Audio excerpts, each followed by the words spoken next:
Vous m'avez demandé, enfin le vous, ce sont les organisateurs, d'intervenir ici et de parler notamment de l'éducation, de la culture comme antidote à la radicalisation. Et je suis toujours à la fois ravi et surpris qu'on me demande de venir tout le temps ici, parce que je parlerai toujours comme un homme libre. Ce que je vous dis ne relève d'aucun dogmatisme. C'est révisable, c'est interrogeable, c'est discutable, c'est contestable à chaque instant. Et je le dis et je l'assume. J'implore aussi la patience chez certains, si ce que je vous dis doit vous heurter, mais le but n'est pas d'entrer dans des chocs frontaux. On a une ancienne garde des Sceaux qui a composé un ouvrage intitulé « Murmure pour la jeunesse ». Et je pense qu'elle a bien fait, parce que j'ai découvert après coup que moi je me suis égosillé à parler à la jeunesse depuis quelque temps. Hamza tout à l'heure, Sofiane Méziani aussi, ont repris que nous autres, citoyens français, qui que nous soyons, avons connu une annus horribilis en 2015.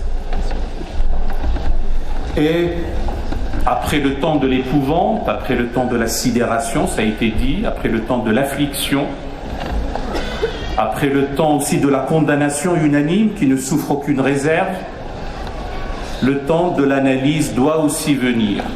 Et je fais mienne aussi le fait de dire que essayer de comprendre n'est jamais admettre, vouloir analyser n'est jamais excuser, et vouloir expliquer ce n'est pas justifier. C'est vrai. Parce que à chaque chose il y a son temps, et là je parlerai comme l'Ecclésiaste, parce que je dois convoquer la sagesse de l'Ecclésiaste, qui nous a bien enseigné qu'il y a un temps pour tout, il y a un temps pour les activités sous le ciel, il y a un temps pour naître et un temps pour mourir, un temps pour abattre et un temps pour bâtir, un temps pour tuer, un temps pour guérir, un temps pour pleurer et un temps pour rire, un temps pour la guerre et un temps pour la paix. J'arrête ici la litanie, elle est encore plus longue. Et d'ailleurs, j'enjoins cette jeunesse d'aller s'ouvrir sur la Torah, d'aller s'ouvrir aussi sur l'Évangile, d'aller s'ouvrir sur les écrits bibliques, et qu'il y a une altérité confessionnelle, et ne pas s'arc-bouter uniquement un patrimoine dont Sofiane Méziani, à l'instant, nous a pointé les travers. Mes chers amis, et tout simplement à la jeunesse que je m'adresse, ce que je vous dis ne relève d'aucune jubilation blasphématoire. Ce que je vous dis ne relève pas de l'autoflagellation. Ce que je vous dis ne relève pas de la haine de soi.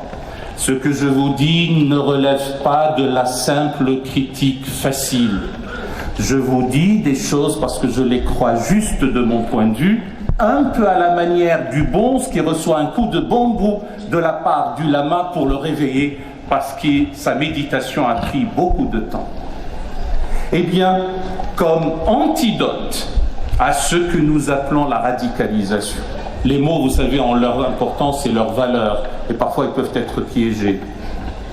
Eh bien, comme condition nécessaire, et vous allez voir qu'elle n'est pas suffisante, comme condition nécessaire, ce sera l'éducation. Et avec tous les corollaires de l'éducation. Éducation, instruction, acquisition du savoir, culture, connaissance, ouverture sur le monde, ouverture sur l'altérité, tout particulièrement aussi l'altérité confessionnelle. Et aussi ouverture sur la beauté, parce que la beauté sauvera le monde, disait Dostoïevski. Et ça rentre en écho, même si je n'ai pas envie, tout comme l'a dit Sofiane Méziani, truffer mon exposé par des références. Mais l'aphorisme prophétique qui dit que Dieu est beau, il aime la beauté, doit être aussi incarné véritablement. De la bonne prestance, du goût de l'esthétique et de la beauté, des belles lettres, des beaux-arts, de la poésie, de la musique. Et aucun hurluberlu ne dira à des jeunes gens que s'ils écoutent la musique, ils seront transformés en singes et en porcs. Et aucun hurluberlu ne dira à des jeunes gens que si vous écoutez de la musique, vous serez démonisés. Allez à l'opéra quand vous avez les moyens. Et si vous n'avez pas les moyens, cotisez, économisez pour au moins un jour découvrir l'opéra dans votre pays. Parce que ça va vous ouvrir d'autres horizons. Voilà ce que je vous dis. Et si on savait qu'Al-Farabi, mort en 950, était un enseignant, un thérapeute par la musique, un thérapeute de l'âme, un musicologue, un pythagoricien. Quand je vous dis qu'il faut que vous vous ouvriez sur les arts et les belles lettres, sur les beaux-arts, sur la poésie, parce que ceci flatte les sens et ça va de pair avec l'élévation spirituelle. Et il est temps de sortir de la crétinisation des esprits. Il est temps de sortir de la religiosité sauvage, de l'exégèse sauvage. Il est temps de laisser place à l'intelligence hybride, celle du cœur et celle de l'esprit. Je vais vous dire encore une chose, peut-être que ça ne vous fera pas plaisir, mais je mourrai encore une fois en homme libre et vivant. Après l'horreur que nous connaissons et que nous avons connue en France et un peu partout de par le monde, il y a aussi, nous devons reconnaître, dans le discernement, que tenir un discours de type « halte à l'amalgame, ceci n'a rien à voir avec l'islam », le mot amalgame est un mot arabe, ce qui prouve que cette langue est véhiculaire du savoir, du droit, du cérémonial des cours.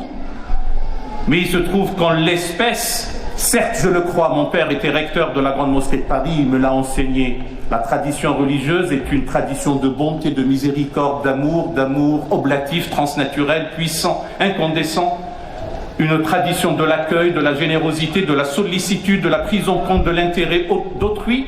Je le sais et je ne le sais que trop bien. Mais il y a aussi à côté de cela un corpus de polémologie virulente. Il y a aussi à côté de cela un genre littéraire dit le livre des expéditions, dans lequel on puise ce qui a donné prétexte à l'épouvante et à l'horreur et au terrorisme. Et nous devons le dire, ceux qui ont béni, cautionné, fermé les yeux devant les attentats suicides depuis 2 décennies, les qualifiant d'opération martyre, sont coupables et comptables devant Dieu et devant les hommes de cette vilainie. Il n'y a pas d'attentats suicides qui doivent être considérés comme des opérations martyres. Non, et 1000 fois non, et encore moins au nom de la tradition religieuse islamique. Et si nous ne le disons pas, nous sommes aussi coupables de complicité et encore une fois de lâcheté. Voilà ce qu'on a fait de notre tradition religieuse. Je crois fondamentalement que la tradition religieuse islamique a sous-tendu une civilisation impériale à l'architecture palatiale. Topkapi, l'Alhambra, le Taj Mahal, l'Alcazar, la Soleimaniya témoignent et défient l'humanité et l'éternité. Et on ne peut pas bâtir une civilisation brillante s'il n'y a pas un humanisme derrière. Le souci de l'homme, l'émergence d'un citoyen, d'un homme, d'un sujet humain autonome.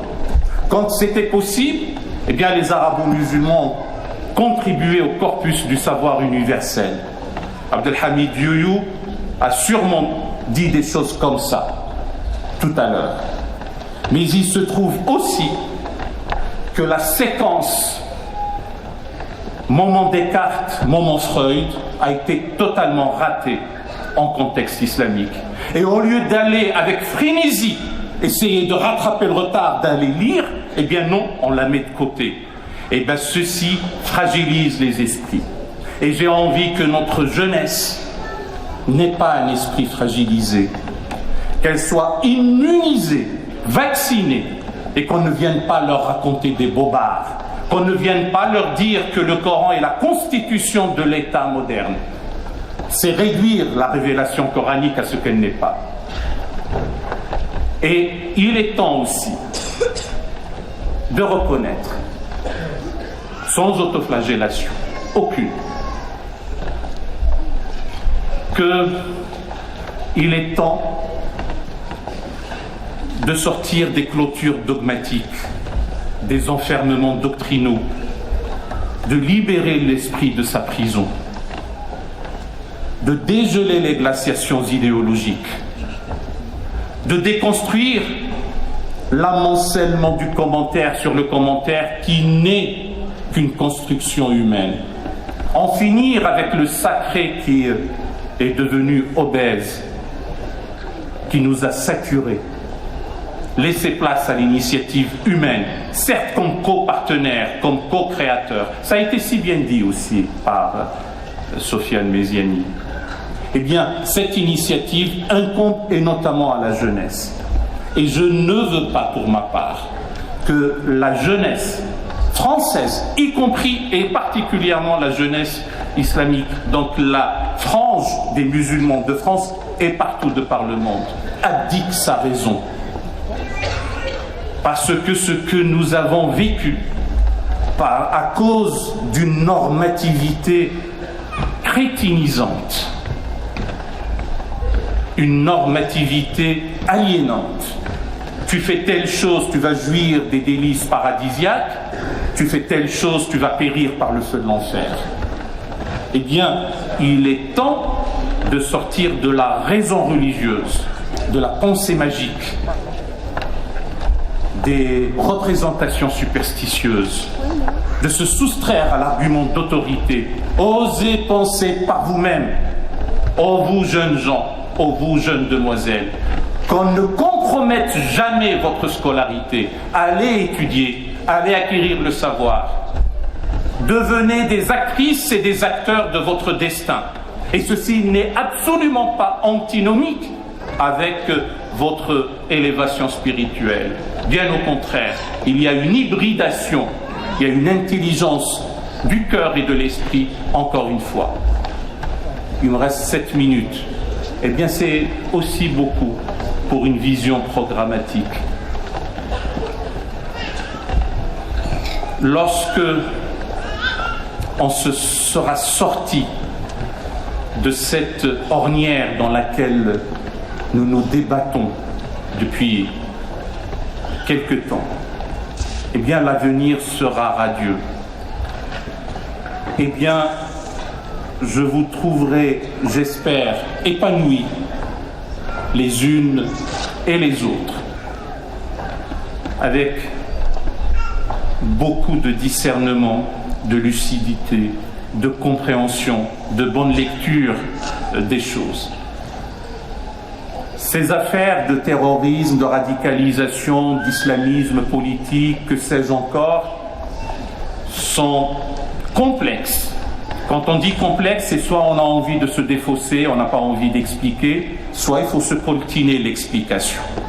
J'essaye de la dire en quelques minutes, puisque Hamza va me poser encore des questions par la suite. Il y a des raisons extrinsèques à cette situation, extérieures, exogènes, au contexte islamique au pluriel, et je peux les passer en revue rapidement. Laurence d'Arabie, MacMahon, Sykes-Picot, Balfour, traité de Lausanne, traité de Sèvres, des résolutions de l'ONU qui dorment dans les tiroirs sans jamais être appliquées, Canal de Suez, des résolutions de l'ONU à 4 chiffres, ou peut-être en dehors de toute légalité internationale, un déluge de feu et de fer qui s'abat sur un peuple, occasionnant la désolation. Il y a aussi, et c'est vrai, Abu Ghraib, il y a aussi une situation d'injustice de par le monde. Mais il y a aussi en interne une colonisabilité qui a prévalu. Il y a aussi en interne une léthargie. Il y a aussi en interne une régression tragique, terrible. J'aime à rappeler, je l'ai dit à Bruxelles et je le dis maintenant, parce que ce n'est peut-être pas le même public en dehors des organisateurs. Dans les années 30, Adel Ahmed Adham, en 1937 exactement au Caire, donc dans l'Égypte des années 30, a composé un ouvrage intitulé « Pourquoi je suis athée ?» Mes chers amis, que penseriez-vous qu'on ait fait de lui? L'a-t-on bastonné? L'a-t-on décapité? L'a-t-on oxy? L'a-t-on tué? L'a-t-on brûlé vif dans une cage? Rien de tout cela. Au bout de quelque temps, quelqu'un écrira un ouvrage « Pourquoi je suis croyant ». Et voilà que le débat se fait par ouvrage interposé, par intelligence. Ceci est inimaginable maintenant. Si quelqu'un écrit au Caire pourquoi il est athée, il va mourir. Or, la liberté de conscience est quelque chose de fondamental. Le pire des méfaits est un crime de lèse-conscience. Et les chantiers sont titanesques pour la pensée islamique. D'abord celui du pluralisme, de la laïcité, de la liberté de conscience. Criminaliser l'apostasie est en soi criminel. Celui de l'égalité fondamentale, foncière, ontologique entre les êtres, par-delà le genre, par-delà l'orientation métaphysique. Troisième chantier, c'est celui de la désacralisation de la violence. Comment peut-on s'imaginer un instant pouvoir contraindre par la coercition, par la menace, par la terreur, ou par la violence, ou par un simple regard inquisiteur à ce qui relève d'une adhésion intime et spontanée, dans un acte libre, en être libre? Comment peut-on croire au XXIe siècle qu'il y a une quelconque efficacité à la violence? Et de surcroît, qu'elle puisse être commanditée par le divin et par la transcendance. Nous devons mettre un peu de l'ordre dans la maison islam. Et ceci ne peut advenir qu'avec la connaissance, qu'avec la sagesse, qu'avec le discernement, qu'avec la volonté de construire quelque chose en commun.